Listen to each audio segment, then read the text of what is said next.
భక్తివన్ ప్రేక్షకులకు నమస్కారం. మనం సంక్రాంతి సమయంలో ఉత్తరాయణం వచ్చాక గాలిపటాలు ఒకటి బాగా.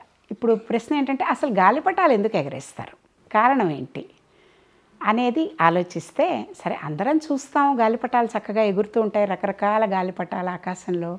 సంక్రాంతి వచ్చిందంటే దాని మీద పోటీలు, పిల్లలందరూ అరుపులు, కేకలు, కామెంటరీ. ఈ రోజుల్లో అయితే శిల్పారామం, శిల్పకళా వేదిక అలాంటి చోట్లయితే అందరూ ఒక దగ్గర చేరి గాలిపటాలు ఎగరేసుకుంటూ ఉంటే పక్కన రన్నింగ్ కామెంటరీ కూడా వస్తూ ఉంటుంది. ఎవరు గెలిచారు, ఎవరు ఓడారు, ఎవరు పతంగిని, ఎవరు గాలిపటాన్ని ఎవరు కట్ చేశారు, అలాంటివన్నీ కూడా చాలా ఉత్సాహంగా ఇది జరుపుకునే ఆట. గంగిరెద్దులు పోటీలు, తర్వాత కోడిపందాలు, ఇవన్నీ ఎలా అయితే గంగిరెద్దులు ఆడించుకునే వాళ్ళు రావడం, హరిదాసులు వీళ్ళు పాటలు పాడుకుంటూ వచ్చి సంక్రాంతి సమయంలో వాటిని అన్నీ అడగడం, ఇవన్నీ ఎలా ఉందో అలాగే ఇలా కూడా కోడిపందాలు కూడా మనం ఆంధ్ర గోదావరి జిల్లాలో అక్కడంతా వెళ్తే కోడిపందాలు కూడా బాగా చూస్తాం సంక్రాంతికి ఆడుకునే టైంలో. అలాగే ఈ గాలిపటాలు కూడా ఇదొక ఆట.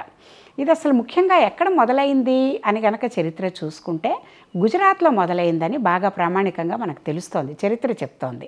గుజరాత్లో ఈ పండగ మొదలైందని, అంటే ఈ పండగకి గాలిపటం ఎగిరేయడం అనేది మొదలైందని వాళ్ళందరూ దీన్ని దేనికి సంకేతంగా చెప్పుకుంటారంటే, ఉత్తరాయణ పుణ్యకాలం వచ్చి పగళ్ళు పెరిగినప్పుడు సూర్యుడి గమనం ఏదైతే ఉందో ఆ గమనం ప్రకారం మనం ఇటువైపు ఉత్తరాయణంలోకి వస్తారు, ఈ గతిలోకి వస్తారు, సంచరిస్తారు, ఉత్తర దిక్కుగా మన ప్రయాణం సాగాలి అని నమ్మినప్పుడు ఆ ఉత్తర దిక్కుగా మనం చేసే ప్రతి పని సాధన అవ్వచ్చు. మనం చేసే పని మన శరీరంలో కూడా 3 భాగాల్ని మనం ఉత్తర దిశగా, అంటే తల భాగం, జ్ఞానంకి సంబంధించిన తల భాగం మనకు పైన ఉన్నది. అలాగే ఉత్తర దిశ ఎప్పుడూ కూడా జ్ఞాన మార్గం వైపు వెళ్ళేందుకు ప్రయాణం చేయడానికి సాధకులకి అనువైన దిక్కు ఉత్తర దిక్కు, జ్ఞానం.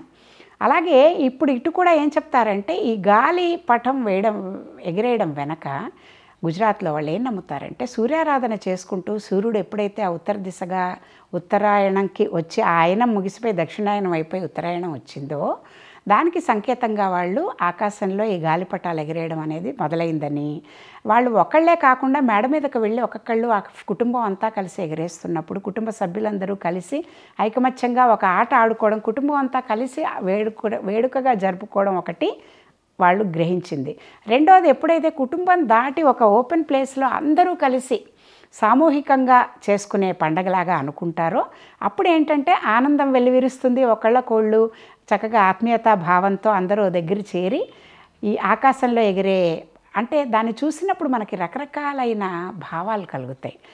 ఆధ్యాత్మిక పరంగా చూసుకుంటే గనక అసలు ఈ గాలిపటం అనేది ఏమిటి, ఒక గాలిపటం ఇంకో గాలిపటం వచ్చి ఇట్లా దాన్ని కట్ చేసేసి వెళ్ళిపోతే ఈ గాలిపటం కింద పడిపోయింది అని అంటే, లైఫ్లో మనకు వచ్చే ఛాలెంజెస్ అవన్నీ ఏదైతే ఉన్నాయో, థ్రెట్స్ ఏవైతే ఉన్నాయో ఆ థ్రెట్కి మనము అండర్గో అయ్యి మనది డౌన్ఫాల్ మొదలైనప్పుడు కింద పడిపోతే అయిపోయింది కదా, ఇంక అక్కడ పడిపోవడమేనా, మళ్ళీ ఎలా లేస్తామా, అంటే ఇది త్రుటిలో ముగిసిపోయేదేనా, ఇంకా మనం దాన్ని ఏమైనా రెమెడీ ఏదైనా కనుక్కుని పైకి లేవచ్చా, ఇలాంటివన్నీ ఆలోచనలు మనకి మనసులో మెదులుతాయి కొంత మనకు అలాంటి ఆలోచన వచ్చినప్పుడు.